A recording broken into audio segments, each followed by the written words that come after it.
Assalamu alaikum warahmatullahi wabarakatuh. Ashhadu an la ilaha illallah wahdahu la sharika lahu wa ashhadu anna Muhammadan abduhu wa rasuluhu. أما بعد فأعوذ بالله من الشيطان الرجيم بسم الله الرحمن الرحيم يا أيها الذين آمنوا كتب عليكم الصيام كما كتب على الذين من قبلكم لعلكم تتقون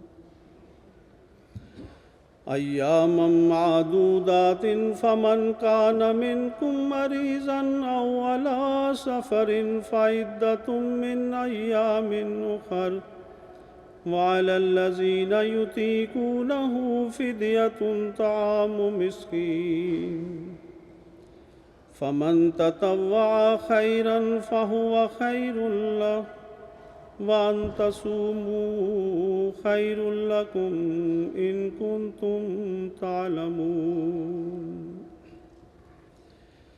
ऐ लोगो जो ईमान लाए हो, तुम पर भी रोज़ों का रखना उसी तरह फ़र्ज़ किया गया है जिस तरह उन लोगों पर फ़र्ज़ किया गया था. O ju që besuat, ju obligohen agjërimet ashtu siç u ishin obliguar atyre që ishin para jush, që të bëheni të druajtur.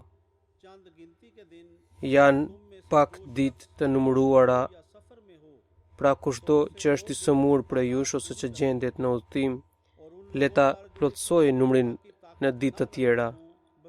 Ata që kanë mundësi le të ushqejnë një të varfër si shpagim. Pra kushdo që bën mirësi, shtesë, bën mirë për veten e tij. Dhe nëse agjëroni, është mirë për ju, në qoftë se e dini.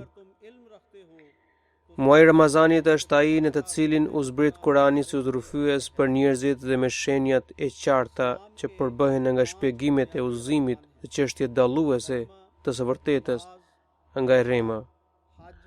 Kushdo nga ju që dëshmon këtë muaj le të agjërojë në të, kurse ai që është i sëmur ose që gjendet në udhëtim le të plotësojë numrin në ditë të tjera.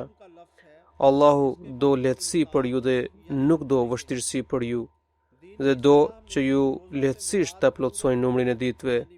Ta madhroni Allahun për shkak se ju uzoi dhe që të bëheni mirënjohës.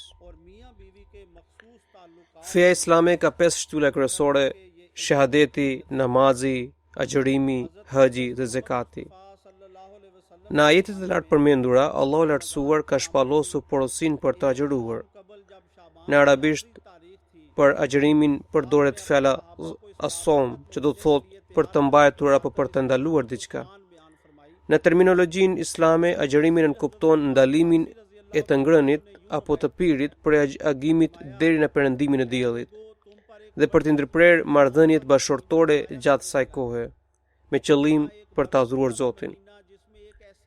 Njëherë po afrohej muaji i bekuar i Ramazanit në kohën e të dërguarit të Allahut sallallahu alaihi wasallam. Ishte dita e fundit e muajit Shaban dhe pejgamberi sallallahu alaihi wasallam i drejtua sahabëve për t'u njohur vlerat dhe madhështinë e këtij muaji.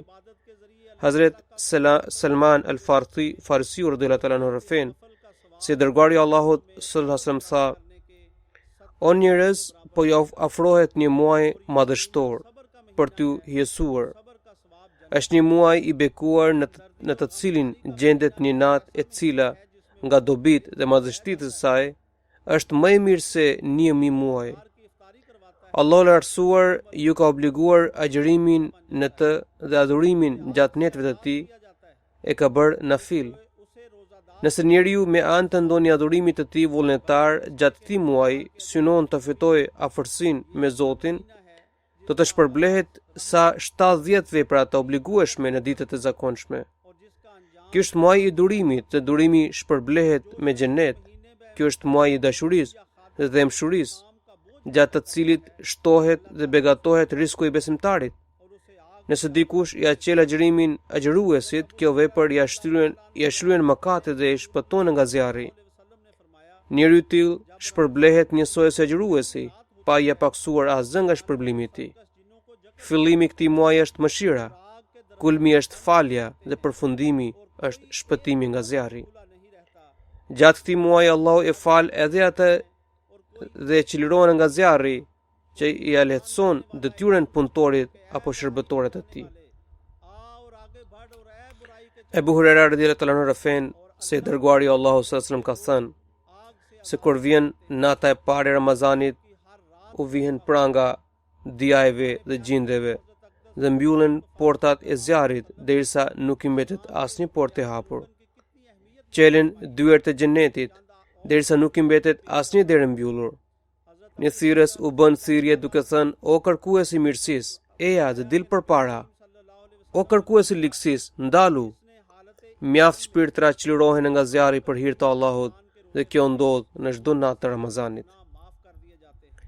Për të kuptuar se sa rëndësi i ka kushtuar i dërguari i Allahut sallallahu alaihi wasallam kësaj shtylle themelore të Islamit, do t'ju parashtroj disa hadithe. Ebu Hurera radhiyallahu anhu refen se i dërguari i Allahut sallallahu alaihi wasallam ka thënë: "Ai që agjeron Ramazanin duke besuar sinqerisht dhe duke shpresuar shpërblimin për të, do t'i shlyhen të gjitha mëkatet e mëparshme."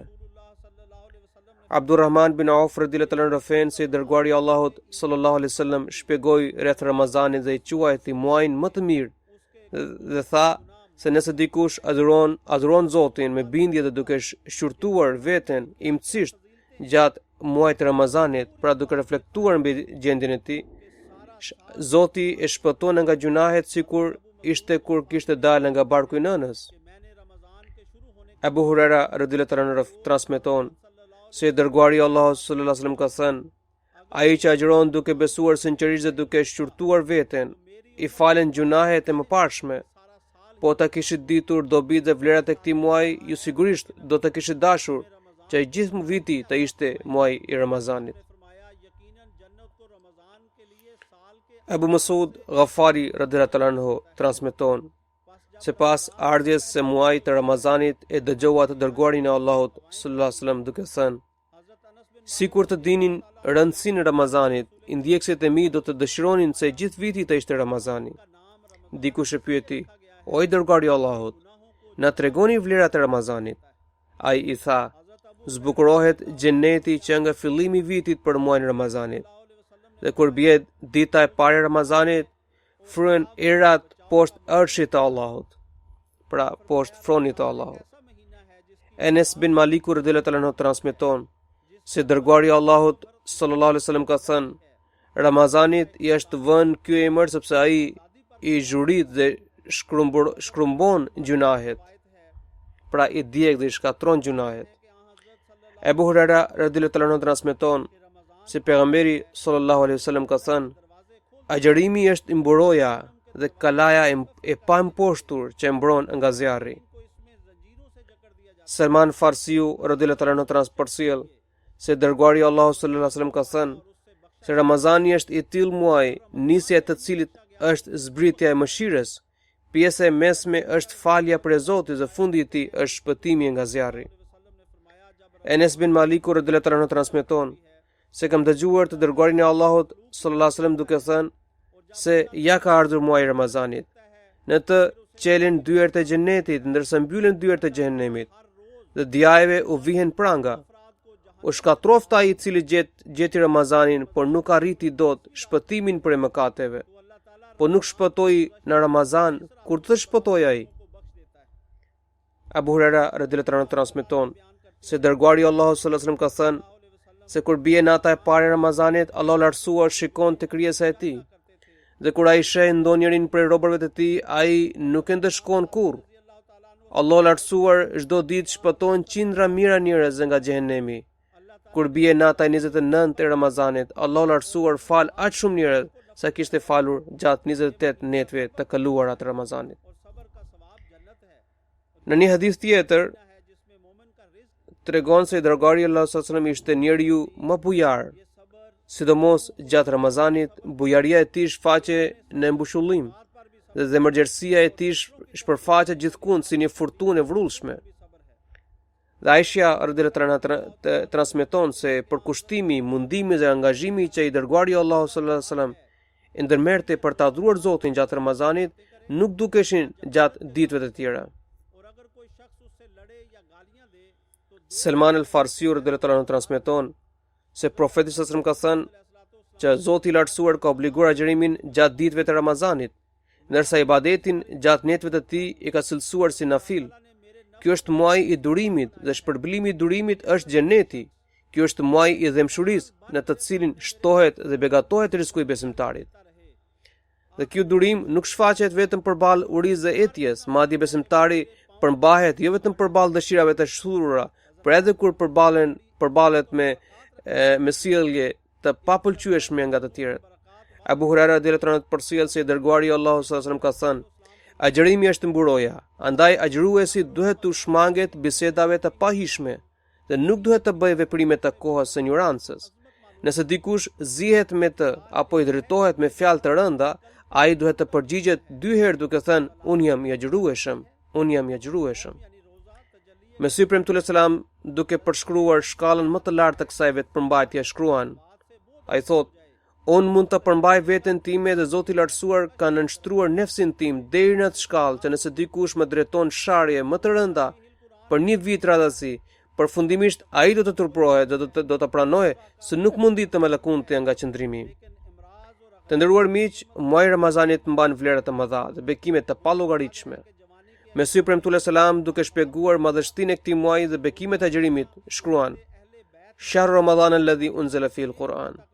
Vetëm kjo fjali mjafton për të mësuar madhështinë e këtij muaji. Sufit kanë shkruar se ky muaj është muaji më i mirë për të ndriçuar shpirtin.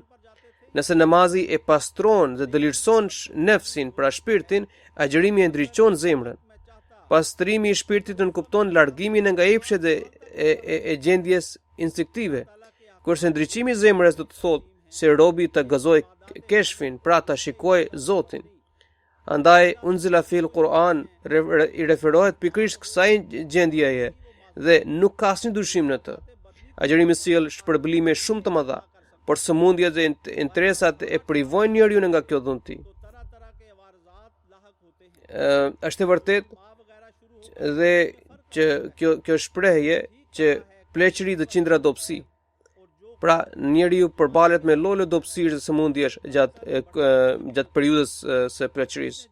Dhe njeriu përfiton në pleqëri për punën që ka bërë në rini, dhe ai që nuk bëri asgjë në rini, edhe në pleqëri përballet me qindra mundime. Thuhet se thinja është mesazhi që fundi po afrohet, dhe njeriu është i detyruar të përmbush sipas mundësisë obligimet e tij ndaj Zotit. Lidhur me agjërimin, Zoti thotë: wa antasumu khairul lakum. Nëse agjëroni është më mirë për ju. Dhe kalifi i parë radhiyallahu anhu ka thënë: mësimi më kryesor i Ramazanit është që pavarësisht nga nevojat sado të rëndësishme, robi i sinqert i Zotit për hir të kënaqësisë së tij i mposht të gjitha ato dhe nuk u trembet as pak. Kurani i Madhërisëm duke vënë në pa esencën dhe filozofinë e vërtetë të agjërimit thotë: Ya ayyuhalladhina amanu kutiba alaykumus siyamu kama kutiba alal ladhina min qablikum la'allakum tattaqun.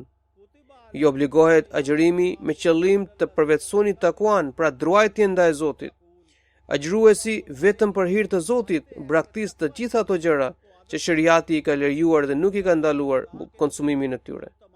Por me që Zoti nuk e lejon në këto momente, nuk mundet që ai të përpiqet për të arritur ato gjëra që shariati i ka ndaluar, apo të përdor për gjëra të ndaluara, ose të shfryejë epshin në veprime të shturura. Një ndër kushtet e takuas është të mos hani pasurinë e dikujt tjetër. Imami i dashur Hazrat Amirul Mu'minin Khalifatul Masih 5, Allah e ndihmoft fuqimisht, thotë: Ramazani është muaji i bekimeve për ata që duan të adhurojnë Zotin sinqerisht. Ky është muaji i bekimeve për ata të cilët duke u nënshtruar të gjitha porosive të Allahut, mundohen të përmbushin çdo vepër të mirë, për të cilën ka porositur Allahu, dhe përpiqen të largohen nga çdo vepër e keqe, të cilën ka ndaluar ai. Madje për një kohë të saktuar ata tërhiqen edhe nga gjërat e lejueshme. Allahu Madhrishëm ka thënë se obligimi i agjërimit dhe shmangja për e disa gjërave kanë për qëllim për t'ju lartësuar në takua. Çfarë është takuaja? Takuaja do të thotë të ruheni nga gjunahet, të bëni përpjekje për të mbrojtur prej tyre, dhe të ruheni ashtu siç ruhet duke u fshehur pas mbrojtjes. Njeriu kur fshihet pas diçkaje për të mbrojtur nga sulmet, atëherë atë e zë edhe frika. Ai fshihet mbrapa pikërisht duke u friksuar sulmit. Prandaj kur thuhet agjëroni, ju duhet të agjëroni duke respektuar kushtet e agjërimit, e kështu do ta përparoni në takua.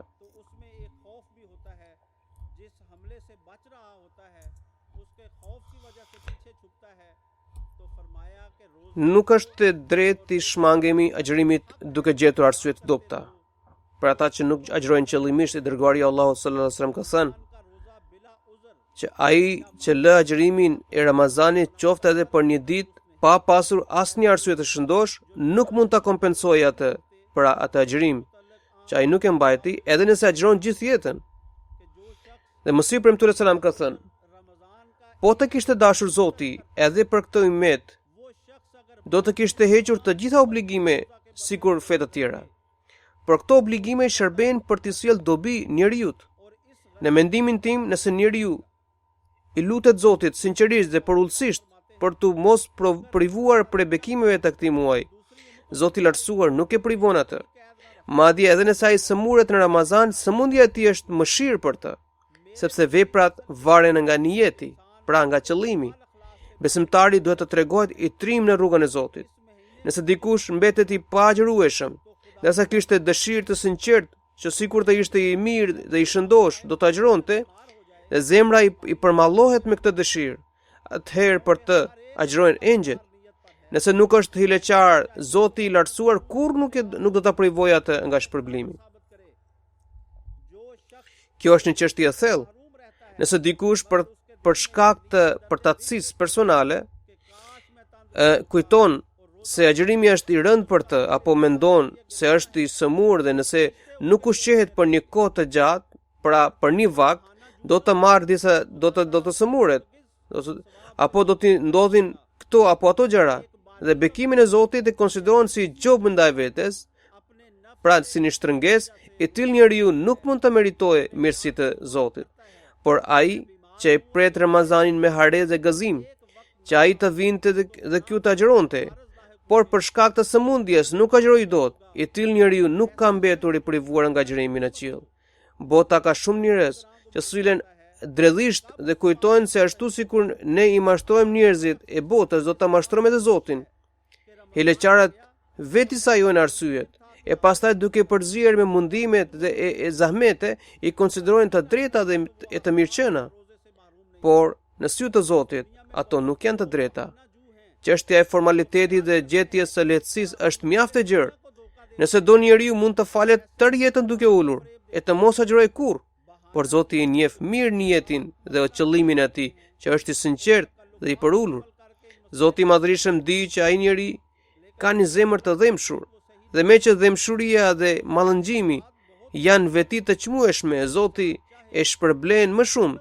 Hileqarët mbështeten në arsyetime, ndërsa para Zotit ato nuk qëndrojnë as pak. Kur kisha agjëruar për 6 muaj radhazi, kisha takuar një grup profetësh në ëndër. Pra ata më pyeten se pse po mundoja aq shumë veten time. Dil prej kësaj. Njësoj ndodh kur njeriu e mundon dhe torturon veten për hir të Zotit, dhe Zoti njësoj si prindërit shpreh i mallëngjyer se pse e sfilit veten, ndërsa të tjerët përmes arsyetimit të dobët e kanë privuar veten nga mundimet. Andaj kur i sprovon Zoti kësaj njerëzish dhe u shkakton mundime të rënda, nuk i privon prej tyre, ndërsa ata që mundojnë veten për hir të tij, Zoti vetë nxjerr prej tyre. Njeriu nuk duhet i tregohet i mëshirshëm. Njeriu nuk duhet të tregohet i mëshirshëm ndaj vetes, madje të jetë i tillë që tërheq mëshirën e Zotit. Mëshira e njeriu ndaj vetes është xhehenem, ndërsa mëshira e Zotit ndaj është xhenet për të. Reflektoni mbi ngjarjen e Ibrahimit alayhis salam. Ai dëshironte të hidhen në zjarr, ndërsa Zoti e shpëtoi nga zjarri. Ata që duan të ruhen nga zjarri janë ata që hidhen në zjarr, Kjo është Islami, që njeriu të mos mohoj asgjë që i del në rrugën e Zotit, po të kujdesej I dërguari I Allahut sallallahu alaihi wasallam për të ruajtur veten, nuk do të shpallë ajeti wallahu ya'simuka minan nas, do të thënë Allahu do të ruajë ty nga njerëzit. Kjo është sekreti I mbrojtjes së Allahut. Mesihu premtues sallallahu alaihi wasallam thotë, unë jam I tillë që nuk e lë agjërimin vetëse kur gjendja ime I ngjan vdekjes. Natyra ime nuk pajtohet me lënien e agjërimit. Këto janë ditë të bekuara, në të cilat zbresin mirësia dhe mëshira e Zotit. Dhe kalifi I dytë radhiyallahu anhu I Mesihut të premtues selam ka thënë, njoh disa persona që I konsiderojnë obligimin e agjërimit si diçka të parëndësishme dhe I lënë agjërimin për arsye shumë të vogla. Madje nganjëherë ata e lënë agjërimin vetëm duke menduar se do të bien në ndonjë sëmundje. Sigurisht, kjo nuk është asnjë arsye që dikush kujton se do të sëmuret. Nuk është drejtë të lihet agjërimi për atë sëmundje që nuk ndikohet as pak nga agjërimi. Pastaj kalifi I dytë radhiyallahu anhu thotë, Sheriati I ka dhënë rëndësi të madhe çështjes së agjërimit. Megjithatë, nëse është I ndaluar theksimi I tepruar në zbatimin e kësaj dispozite, po ashtu nuk lejohen për të as lëshime të tepërta. Prandaj, nuk duhet as zbatimi I rigoroz ekstrem, aq sa që merr shpirtin e as lehtësia e skajshme që të shkelet në përkëm urdhri I sheriatit dhe të anashkallohen detyrimet me hile dhe mashtrime. Unë kam parë vetë se mjaft persona nuk agjërojnë thjesht duke arsyetuar se janë të dobët fizikisht.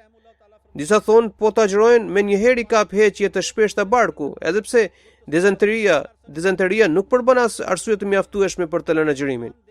Derisa nuk vuan nga heqje të shpeshta barku, njeriu duhet të agjërojë. E nëse vuan për saj, atëherë le t'i ndërpres ato. Disa thonë se agjërimi u shkakton dobësinë fizike, por edhe kjo nuk është ndonjë arsye të mirëfillt. Lejohet lënia e agjërimit vetëm në rast se ndalon edhe mjeku.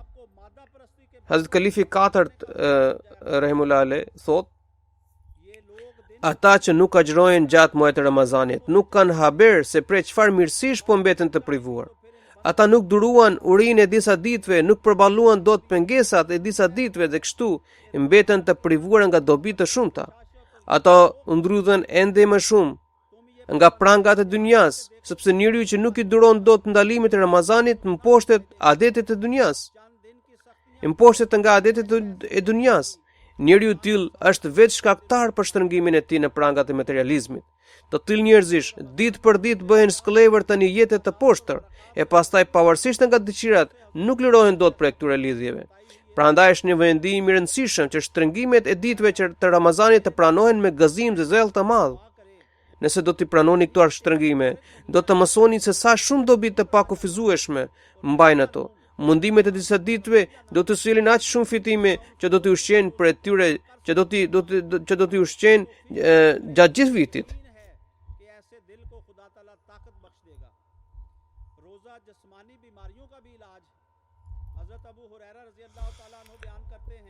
Nëse dikush nuk ka përfituar nga bekimet e Ramazanit dhe po mbetet I privuar edhe nga ibadetet dhe dobit të tjera, ai duhet të bëjë lutjen e Mesihut të premtues selam. Dhe Mesihu premtues selam ka thënë që sipas me mjafton që njeriu të bëjë këtë lutje, se o Allah, kjo është muaji yt, dhe unë po privohem prej tij. Nuk dihet a do të jemi gjallë vitin e ardhshëm apo jo. Nëse njeriu I lutet Zotit në këtë mënyrë duke kërkuar fuqi për Ramazanin, jam I bindur se Zoti I lartësuar do t'i forcojë zemrën. Në një hadith përmendet që ka thënë profeti sallallahu alajhi wasallam që për çdo gjë ekzistua ka një zakat që e dëlirson dhe pastron atë. Se zakati I trupit dhe mjeti për bukurinë dhe hishmërinë e tij të brendshme dhe të jashtme është agjërimi. Pra në një hadith transmetohet se profeti sallallahu alajhi wasallam ka thënë, agjëroni që të jeni të shëndetshëm. Pra agjërimi ka edhe dobi fizike. Hazrat Kalifi IV rahimullah thotë, në Ibn Majah gjendet një transmetim I Ebu Hurajres radhiyallahu anhu sipas këtij hadithi për të pastruar çdo gjë ekziston një lloj zakati dhe zakati I trupit dhe mjeti për të zbukuruar atë është agjërimi. Zakati paguhet edhe për të pastruar parat, si dhe për të stimuluar veprat. Të dyja këto kuptime gjenden njëkohësisht në të. Pra I dërguari I Allahut sallallahu alajhi wasallam ka thënë se agjërimi është I tillë që bëhet zakat për të gjithë trupin. Në një hadith tjetër e shtjellon këtu e shtjellon këtë duke thënë sumu tusihhu, do të thënë nëse do të agjëroni, do të bëheni të shëndetshëm. Tani nuk duhen lënë agjërimi duke arsyetuar kushtet e rënda të motit, punë, shkollë apo shkaqe të tjera. Allah e ka obliguar agjërimin dhe nuk ka dhënë lehtësime për shkak të ndryshimit të stinës apo angazhimit në punë. Përjashtimin e bëjnë vetëm të sëmuricët dhe udhëtarët. Përveç këtyre rasteve, njeriu nuk duhet të privojë veten nga bekimet dhe faljet e Allahut. Profeti i dashur sallallahu alajhi wasallam ka thënë: "As-sawmu fil harri jihadun." Do të thënë, agjërimi gjatë kohës së nxehtë është përpjekje në sytë e Allahut. Nuk ka rëndësi se në të cilën kohë bie Ramazani, shpirti i tij gjithmonë mbetet adhurimi, heqja dorë nga mëkatet dhe përpjekje për të fituar dashurinë e Zotit. Allah na mundsoft të përfitojmë mjaftueshëm nga ky muaj i begatshëm. Hazrat Mirza Bashir Ahmedi radhiyallahu anhu ka shkruar, ai thotë: Mesiu premtuar selam thoshte se lënia e mëkateve lypset për një mjedis të përshtatshëm, dhe i tillë mjedisi krijohet përsosmërisht në muajin e Ramazanit.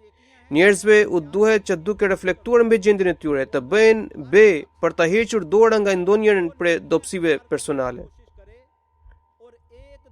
Thot Kalifi 5 Allah ndihmoft fuqimisht thot: ne mund të zbulojmë nivelet e agjërimit ton dhe përparimin ton drejt druajtjes së Zotit, vetëm kur jemi duke kontrolluar dhe duke reflektuar mbi veten tonë.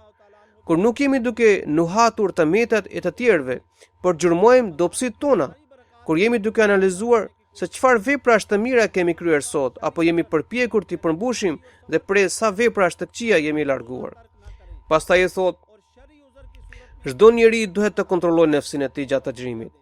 Gjatë muajit të Ramazanit ai duhet të reflektojë mbi gjendjen e tij, për të analizuar dobësitë që gjenden në të. Le të shikojë se cilat janë ato dobësi që ai mund të përzojë lehtësisht dhe cilat janë ato vepra të pëlqyeshme që ai duhet të realizojë, por nuk po i bën. Ai gjithashtu duhet të nënvizojë ato virtyte që janë për të përvetësuar. Nëse çdo njeri përpiqet sinqerisht për të përvetësuar 2 apo 3 virtyte dhe njëkohësisht bën përpjekje të sinqerta për t'u larguar nga 1 apo 2 vese, atëherë jeni sigurt që keni përfituar maksimum nga bekimet e Ramazanit. Si mund të përfitojmë nga ky muaj i begatshëm? Këtë e ka sqaruar Hazrat Mirza Bashir Ahmedi radhiyallahu anhu. Ai thotë: vëllezërit duhet të bëjnë të gjitha përpjekje për të përfituar gjerësisht nga dobit e Ramazanit. Dhe atë sa kanë mundësi përveç arsyeve që parashikon shariati, pra sëmundje dhe udhëtimi, nuk duhet të lënë agjërimin. Edhe në rastin e përjashtimit ata duhet të paguajnë fidje sipas praktikës së sunetit.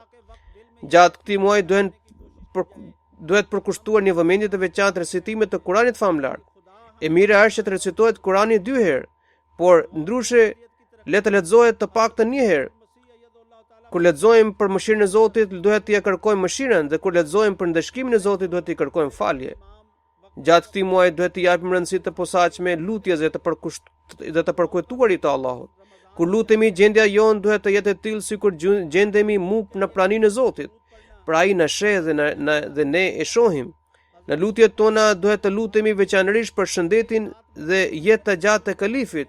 Allah e ndihmoft fuqimisht, për misionarët, për imamat, për shërbëtorët e xhamatit, për dervishet e Kadianit. Në lutjet e përgjithshme: Rabbana atina fid dunya hasanatan wa fil akhirati hasanatan wa qina adhaban nar. Është një lutje e mrekullueshme, ndërsa për pastrimin e shpirtit: La ilaha illa anta subhanaka inni kuntu minadh zalimin. Ka fuqi të jashtëzakonshme, ndërsa për të kërkuar ndihmë Allahut, lutja Ya Hayyu Ya Qayyum bi rahmatika nastaghith është ndër më të suksesshmet. Për sa i përket Al-Fatihas, ajo është mbreti i lutjeve. Dërgimi i selavatit gjithashtu ka rëndësi themelore për të tërhequr këto bekime. Mesiu premtuar selam ka shkruar se një natë bëra aq shumë selavate saqë gjithë shpirti dhe zemra ime u aromatizuan. Po atë natë pash një ëndër se engjëjt hynin në shtëpinë time duke mbushur shishe të mbushura me dritë. Njëri prej tyre mu drejtua duke thënë se ky nur është shpërblimi i atyre selavateve të cilat i ke dërguar Muhamedit sallallahu alaihi wasallam. Gjatë ditëve të shënuara të Ramazanit, njeriu duhet të shmanget sjelljes të papëlqyeshme, fjalëve të ndyra, gënjeshtrës, mashtrimit, drezis, mizoris, dhunës, përbuzjes, përgojimit dhe grindjes e të tjera, deri në atë mënyrë sikur ai nuk i njeh as pak këto vese. Duke synuar këtë qëllim, mësimi i Ramazanit do të bëhet si feneri i cili i ndriçon edhe muajt të tjerë të vitit. Një ndër adhurimet e rëndësishme të Ramazanit, i cili lidhet me të drejtat e njerëzve, është dhënia e sadakas dhe lëmoshës. Një hadith tregon se gjatë ditëve të Ramazanit bujaria e të dërguarit të Allahut sallallahu alaihi wasallam ngjasonte me një furtunë që nuk e njifte asnjë pengesë. Në fund të Ramazanit, sadakaja e fitrit është e obligueshme mbi çdo muslimane të rritur apo të mitur. Dhe ditë fundit të Ramazanit mban rëndësi të veçantë për nga bekimet dhe pranimin e lutjeve.